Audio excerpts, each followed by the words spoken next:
प्रजापति स्मृति और समाज का इतिहास संपूर्ण सारांश। परिचय और विषय प्रवेश। नमस्कार दोस्तों, स्वागत है आपका हमारे चैनल पर। आज हम बात करेंगे एक ऐसे समाज और एक ऐसे ग्रंथ की जो सीधे सृष्टि के रचयिता भगवान ब्रह्मा से जुड़ा है। हम बात कर रहे हैं प्रजापति समाज और प्रजापति स्मृति की। इतिहास के पन्नों में और धर्म ग्रंथों में प्रजापति शब्द का अर्थ है प्रजा का स्वामी या संतान का पालन करने वाला। वेदों में भगवान ब्रह्मा को प्रजापति कहा गया है। आज के इस वीडियो में हम जानेंगे कि प्रजापति समाज की उत्पत्ति कैसे हुई, उनका इतिहास क्या है और प्रजापति स्मृति ग्रंथ हमें क्या सिखाता है। ये जानकारी हर प्रजापति बंधु और भारतीय संस्कृति में रुचि रखने वाले व्यक्ति के लिए बहुत महत्वपूर्ण है। भाग 1, प्रजापति शब्द का अर्थ और उत्पत्ति। सबसे पहले हमें ये समझना होगा कि प्रजापति कौन है। प्रजापति दो शब्दों से मिलकर बना है, प्रजा और पति। प्रजा का अर्थ है संतान या जनता और पति का अर्थ है स्वामी या रक्षक। इस प्रकार प्रजापति का अर्थ हुआ समस्त प्राणियों का रक्षक। हिंदू धर्म में ये उपाधि भगवान ब्रह्मा को दी गई है क्योंकि उन्होंने ही इस सृष्टि की रचना की है। वेदों में कई स्थानों पर अग्नि, इंद्र और सोम को भी प्रजापति कहा गया है, लेकिन मुख्य रूप से ये नाम ब्रह्मा जी और उनके पुत्रों के लिए प्रयोग होता है। पुराणों के अनुसार ब्रह्मा जी ने सृष्टि के विस्तार के लिए 10 मानस पुत्रों को उत्पन्न किया, जिन्हें भी प्रजापति कहा जाता है। इनमें दक्ष प्रजापति सबसे प्रमुख माने जाते हैं।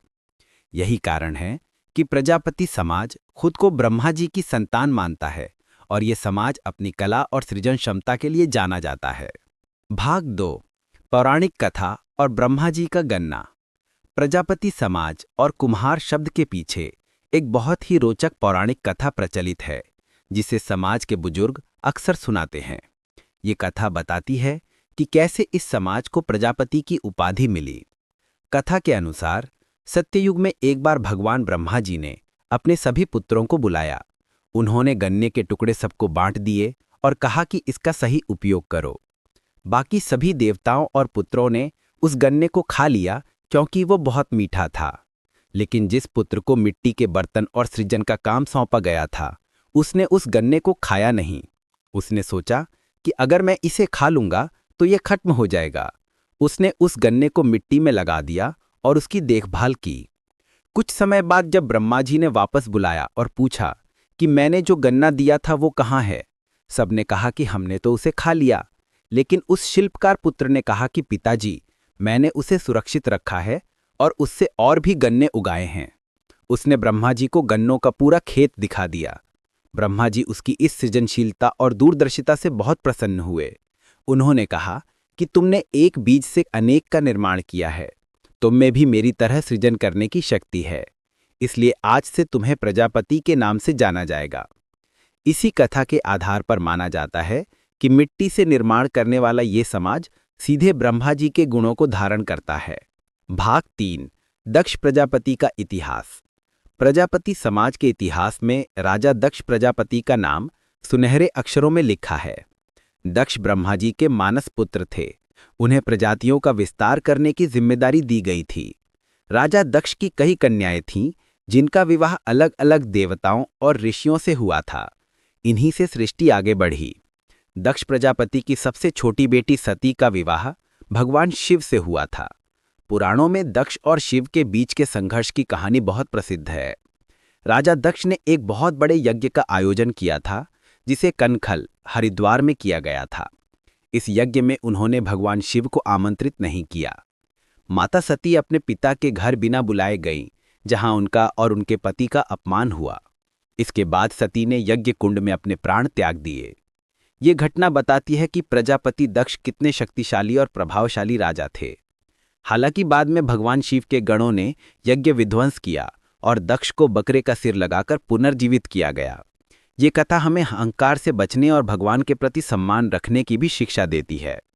आज भी प्रजापति समाज दक्ष प्रजापति जयंती बहुत धूमधाम से मनाता है और उन्हें अपना आदि पूर्वज मानता है। भाग 4, प्रजापति स्मृति ग्रंथ का परिचय।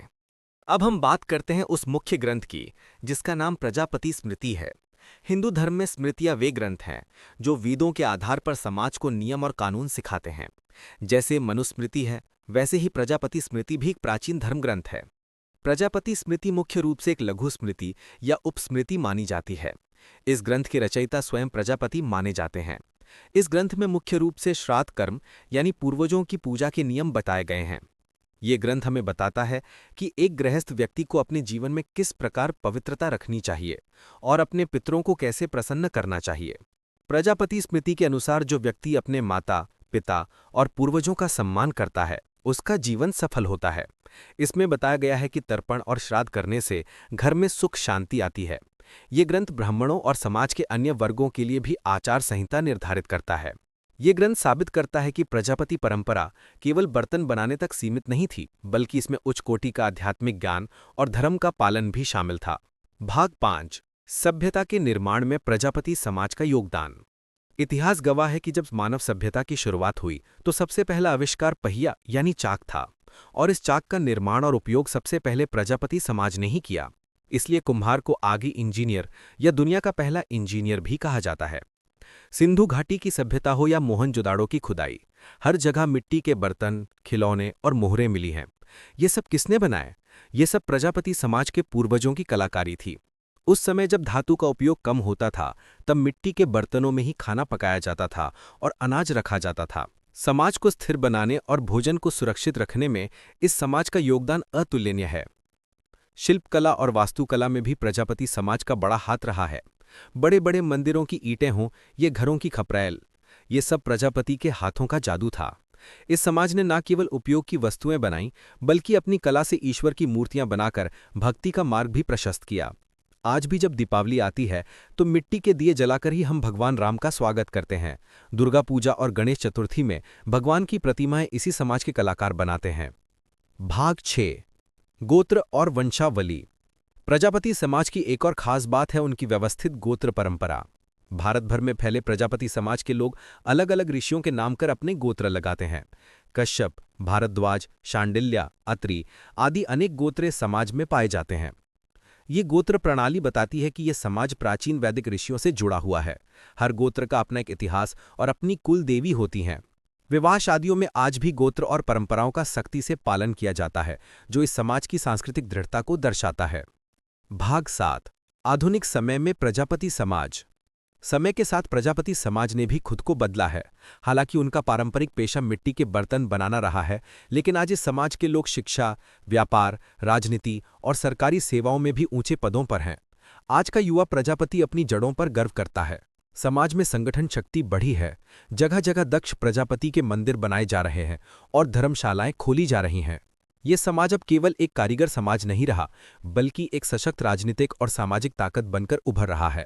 हालांकि आधुनिकता की दौड़ में मिट्टी का काम कम हुआ है, लेकिन पर्यावरण की सुरक्षा के लिए आज फिर से दुनिया मिट्टी के बर्तनों की तरफ लौट रही है।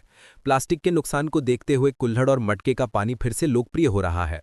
ये प्रजापति समाज के लिए एक सुनहरा अवसर है कि वे अपनी पुश्तैनी कला को नए रूप में दुनिया के सामने लाएं। निष्कर्ष। अंत में हम यही कह सकते हैं कि प्रजापति स्मृति और प्रजापति समाज का इतिहास अत्यंत गौरवशाली है। ये समाज ब्रह्मा की संतान है, दक्ष का वंशज है और सभ्यता का निर्माता है। प्रजापति स्मृति ग्रंथ हमें धर्म और कर्म का पाठ पढ़ाता है। हमें गर्व होना चाहिए अपनी संस्कृति पर।